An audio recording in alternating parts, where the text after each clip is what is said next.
За дамбууч хөргшүү гэлээ. Зүгээр концессийн хуулийг концессиг бүгдээ оруулаад батлаад яваа гэдгийг бүлээлдээд оргуул ярьцгаасан шүү.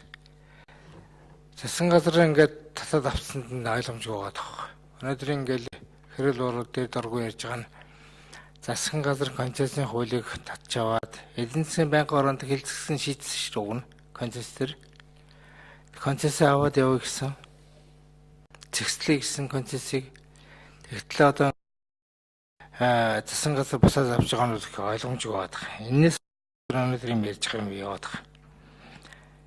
Засгийн байнгын ороо бол аргаа ороод оруулж ижих чинь буцаагаал ягаад их олон улсын байлын сангийн өмнө хөрөг хүлээсэн юм байна.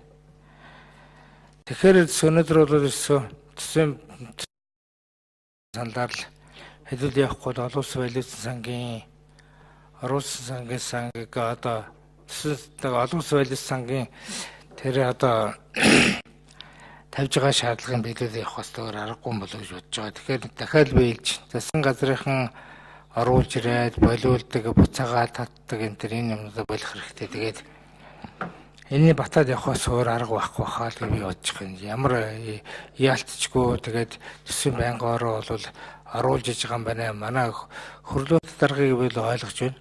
Төсвийн байнгын ойлгож байна.